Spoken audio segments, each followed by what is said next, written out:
Hello दोस्तों, आप सभी का स्वागत है आपके अपने यूट्यूब चैनल जीके जीएस मस्ती 2.0 के एक बेहतरीन वीडियो में। जैसा कि आप मेरे स्क्रीन पे देख रहे होंगे कि यहाँ पे लिखा हुआ है सरकार क्या है। यहाँ पे लिखा हुआ है सरकार क्या है। ये जो है क्लास 6 का अध्याय 3 का जो है वो राजनीतिक शास्त्र का ये चैप्टर है, जो कि आगामी सीटेट की परीक्षाओं के लिए, सोशल साइंस के लिए बहुत ही इम्पोर्टेंट है और अदर कंपटीशन के लिए भी इम्पोर्टेंट है।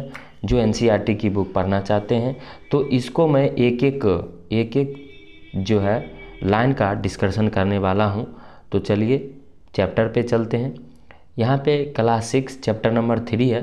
चैप्टर नंबर 2 मैंने आपको बता दिया है। तो इसमें आपको पढ़ना है सरकार क्या है। एनसीईआरटी आगामी सीटेट परीक्षाओं के लिए, सोशल साइंस वालों के लिए बहुत ही इम्पोर्टेंट है। सरकार क्या और क्यों, इसके बारे में पढ़ना है। सरकार के स्तर पढ़ना है, सरकार एवं कानून, सरकार के प्रकार, भारत में लोकतांत्रिक सरकार, ये सब के बारे में आपको डीपली से जानकारी देने वाले हैं। तो चलिए आगे बढ़ते हैं। और इसमें जो बताया गया है कि इसमें लिखा गया है सरकार क्या और क्यों। सरकार क्या और क्यों। अब देखिए यहाँ नीचे में लिखा हुआ है सरकार से कामगारों के अधिकारों की रक्षा की मांग, बाढ़ पीड़ितों के लिए सरकार की ओर से राहत सामग्री, ठीक है, प्याज की दर में उछाल, सरकार ने प्याज के दाम तय किए। ये सब एग्जाम्पल में दिया गया है। सर्वोच्च न्यायालय के लिए 5 और न्यायाधीश सरकार, कोयला और बिजली विभागों के पुनर्गठन के पक्ष में है सरकार। सरकार ने 15,000 से अधिक गाँवों को सूखाग्रस्त घोषित किया गया।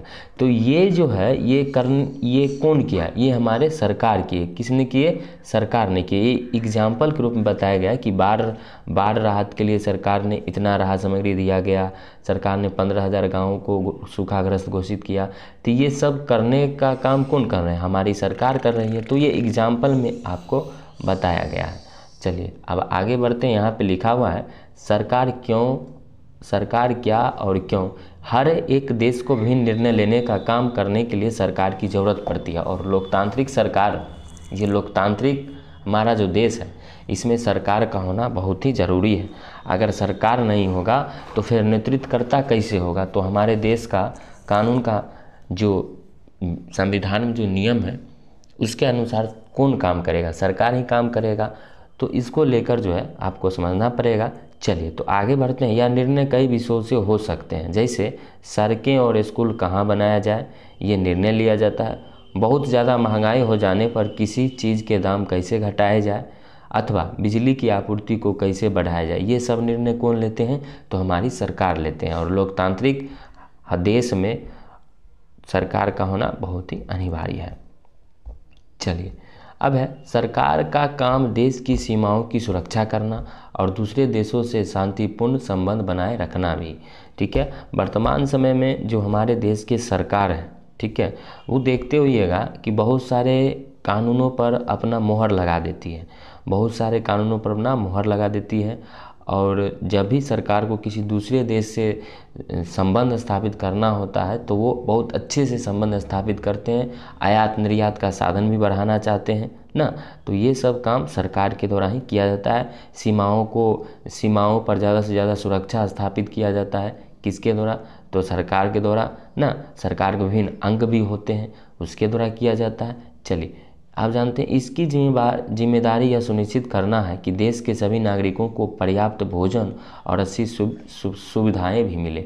ये किसकी जिम्मेदारी है? तो ये सरकार की जिम्मेदारी है कि सभी नागरिक एक समान है और सभी को अच्छा पर्याप्त रूप से भोजन मिले और अच्छी स्वास्थ्य सुविधा मिले। ये सरकार की जिम्मेदारी होती है नागरिक के लिए, भारत के नागरिकों के लिए। यह सरकार के रूप में सरकार को यह समझना पड़ेगा कि गरीब व्यक्ति को खासकर उनको अच्छा स्वास्थ्य व्यवस्था, अच्छी अस्पतालें की व्यवस्था ना, पढ़ाई के लिए अच्छा स्कूल की स्थापना किया जाए। सुनामी या भूकंप जैसे प्राकृतिक विपदा के समय पीड़िता की सहायता करना। अब देखिए जब कोई आपदा आता है, चाहे वो सुनामी हो, भूकंप हो, बाढ़ हो, कोई भी चीज़ हो, जब उसमें आता है जो प्राकृतिक आपदा है, उसमें हर संभव हमारी सरकार को आगे बढ़कर मदद करनी चाहिए। कहीं कोई विवाद होता है या कोई अपराध करता है तो लोग न्यायालय जाते हैं। न्यायालय भी सरकार का क्या है, अंग है। तो आपको पता होगा कि सरकार का अंग, एक महत्वपूर्ण अंग जो है वो क्या है, न्यायालय भी है। अब देखिए यहाँ पे, एक मिनट, ये हो गया, आपको मैं पढ़ा दिया। अब यहाँ पे आ जाइए। तो यहाँ पर आपके सामने लिखा होगा कि सरकार के स्तर, सेंट्रल गवर्नमेंट, स्टेट गवर्नमेंट और लोकल सेल्फ गवर्नमेंट। तो सेंट्रल गवर्नमेंट का मतलब हुआ केंद्र सरकार। सेंट्रल गवर्नमेंट का मतलब केंद्र सरकार, यानी सरकार जो होता है 3 स्तर का होता है। बिल्कुल, कितना होता है, 3 स्तर का सरकार होता है। ठीक है, पहला हो गया सेंट्रल, दूसरा हो गया स्टेट और तीसरा हो गया आपका local self government. State government का मतलब राज्य सरकार, सेंट्रल गवर्नमेंट का मतलब केंद्र सरकार और लोकल सेल्फ गवर्नमेंट का मतलब होता है स्थानीय स्वशासन। तो सरकार के कितने स्तर होते हैं, 3 स्तर होते हैं। सेंट्रल यानी केंद्र सरकार, और स्टेट गवर्नमेंट यानी राज्य सरकार, और लोकल सेल्फ गवर्नमेंट मतलब स्थानीय स्तर पे जो पंचायत उंचायत आते हैं वो सभी लोकल सेल्फ गवर्नमेंट में आते हैं। बिल्कुल, तो इसको आपको याद रखना है शानदार तरीके से। बिल्कुल, चलिए, तो ये आपको मैंने पढ़ा दिया। अब चलिए, बात है वो थोड़ा यहाँ पे एक समस्या आ जाती है। तो चलिए, हो गया आपका। चलिए, अब जो है सरकार के स्तर को देखना है। सरकार अलग अलग स्तरों पर काम करती है। बिल्कुल, स्थानीय स्तर पर भी काम करती है, पर राज्य स्तर पर एवं राष्ट्रीय स्तर पर, स्थानीय स्तर पर, गांव, शहर या मोहल्ले से, राज्य स्तर पर। राज्य स्तर का मतलब है जो पूरे राज्य को ध्यान में रखे।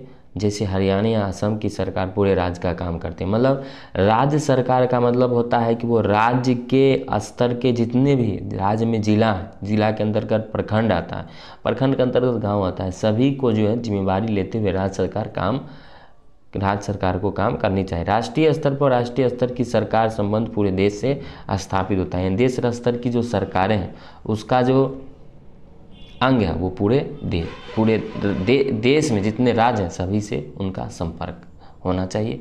अब देखिए यहाँ पर है क्या है, तो यहाँ पे बहुत अच्छी बातें हैं। यहाँ पे है सरकारी एवं कानून, यानी सरकार और कानून के बारे में हमको समझना है। तो चलिए, यहाँ पे आ गया है सरकार एवं कानून। सरकार कानून बनाती है। आपको पता है कि केंद्र सरकार में जो संशोधन होता है वो संसद के द्वारा किया जाता है ना। तो सरकार कानून बनाती है और देश में रहने वाले सभी लोगों को वो कानून मानते हैं।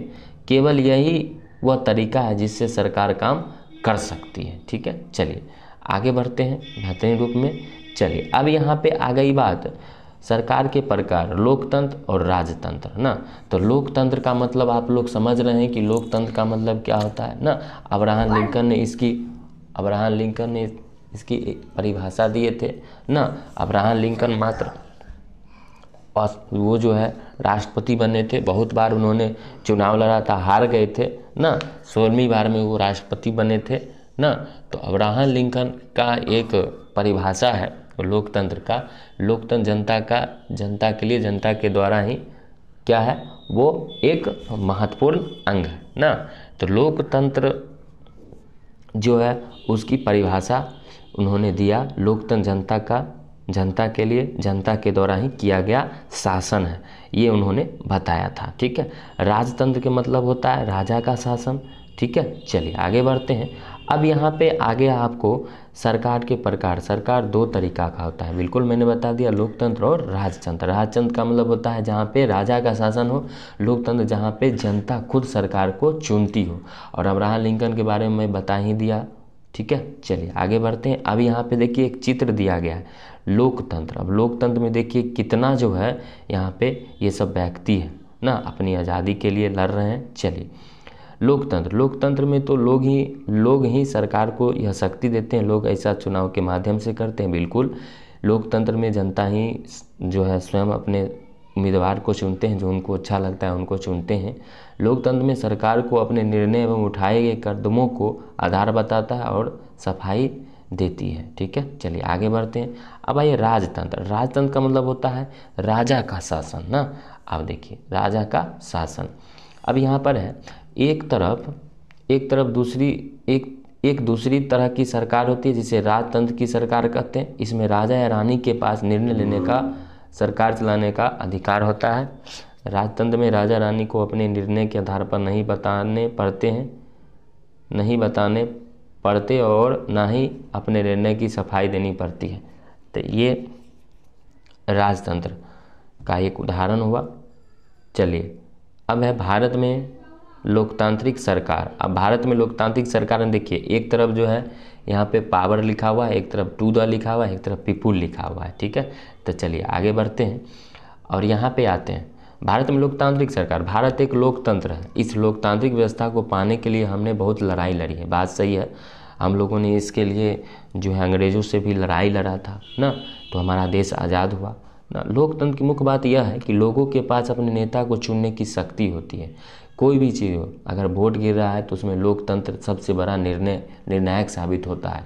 अपने मन से किसी व्यक्ति को चुनना, ये लोकतंत्र है। हमको मन है कि हम एक विशेष, हम जिसको चाहते हैं उनको वोट देंगे, तो इसमें किसी को कोई परेशानी नहीं होती। ये लोकतंत्र होता है। लोकतंत्र में जनता मालिक होता है, इसीलिए एक अर्थ में लोकतंत्र लोगों का शासन ही होता है। लोकतंत्र में मूलभूत विचार किया गया है कि लोग नियमों को बनाने में भागीदारी बनकर खुद ही शासन करें। ठीक है, चलिए आगे बढ़ते हैं। आज के समय में लोकतांत्रिक सरकार को प्रायः प्रतिनिधि लोकतंत्र कहते हैं। प्रतिनिधि लोकतंत्र में लोग सीधे भाग नहीं लेते, बल्कि चुनाव की प्रक्रिया के द्वारा अपने प्रतिनिधि को चलते हैं। यह प्रतिनिधि मिलकर सारी जनता के लिए निर्णय लेती है। ठीक है, कौन? जो जनता के प्रतिनिधि होते हैं वो जो है क्या करते हैं, प्रतिनिधि मिलकर, यानी जो भी काम होता है वो प्रतिनिधि करते हैं, यानी जनता के चुने गए प्रतिनिधि ही काम करते हैं जनता की भलाई के लिए। ठीक है, लोकतांत्रिक में आगे चलते हैं। देखिए, एक समय ऐसा था जब लोकतांत्रिक सरकारें और तो गरीबों को चुनाव में भाग नहीं लेने देते थे। शुरुआती दौर में सरकार पढ़े लिखे पुरुषों को ही वोट देने देती थी। गांधी समेत कई नेताओं ने इस अन्यायपूर्ण व्यवहार का विरोध किया था। बिल्कुल, ये आपको समझ में आ गया होगा। चलिए, अब भारत में जो वोट देने का अधिकार था पहले 21 वर्ष था।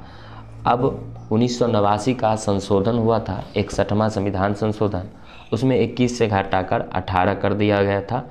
अब चलिए आगे बढ़ते हैं। अब यहाँ पे आ गया एक गांधी जी से रिलेटेड है। 1931 में गांधी जी ने यंग इंडिया पत्रिका में इसका विरोध किया था। यंग इंडिया पत्रिका 1931 में गांधी जी ने इसका विरोध किया था कि मैं यह विचार सहन नहीं कर सकता कि जिस आदमी के पास संपत्ति है वो वोट दे सकता, लेकिन वह आदमी जिसके पास चरित्र है पर संपत्ति या शिक्षा नहीं, वो वोट नहीं दे सकता। इसका उन्होंने क्या किया था, यंग इंडिया पत्रिका के माध्यम से विरोध किया था। या जो दिन भर अपना पसीना बहाकर ईमानदारी से काम करता है वो वोट नहीं दे सकता, क्योंकि उसने गरीब आदमी होने का गुनाह किया है। ये उन्होंने, गांधी जी ने इस तरह की बात को किया था। चलिए अब हम लोग आगे बढ़ते हैं। संसार में परिप्रेक्ष्य, यूरोप और अमेरिका में महिलाओं और गरीबों को सरकार के कार्यों में भागीदारी के लिए संघर्ष करना पड़ा। अब आगे है, महिलाओं द्वारा मताधिकार के लिए किए गए संघर्ष ने प्रथम विश्व युद्ध के दौरान और मजबूत कड़ी पकड़ी। प्रथम विश्व युद्ध 1914 में हुआ था और 18 तक चला था, 4 वर्षों तक चला था, 37 देश भाग लिया था। इस आंदोलन को महिला मताधिकार आंदोलन कहते हैं और अंग्रेज में इसे सफरेस्ट मूवमेंट भी कहते हैं। ये तो हो गया संसार का परिक्षेप के बारे में, यानी विदेशों के बारे में ये इतना दिया गया था। अब है लास्ट पॉइंट। अब देखिए यहाँ पे 2 पॉइंट जो है ये बहुत ही महत्वपूर्ण है। अमेरिका में औरतों को वोट देने का अधिकार 1920 में मिला, जबकि इंग्लैंड में औरतों को यह अधिकार 1928 में मिला। यानी इंग्लैंड में महिलाओं को वोट देने का अधिकार जो मिला वो 1928 में, और अमेरिका में जो महिलाओं को वोट देने का अधिकार मिला वो 1920 में। तो इस तरह से यह चैप्टर आपका समाप्त होता है। Chapter number 3 NCERT book class 6 ये समाप्त होता है, जो आगामी सीटेट और कंपटीशन के लिए बहुत इंपॉर्टेंट है। तो इस तरह से मेरे चैनल से जुड़े रहिए और शेयर कीजिए, लाइक कीजिए और सब्सक्राइब कीजिए। जय हिंद, वंदे मातरम।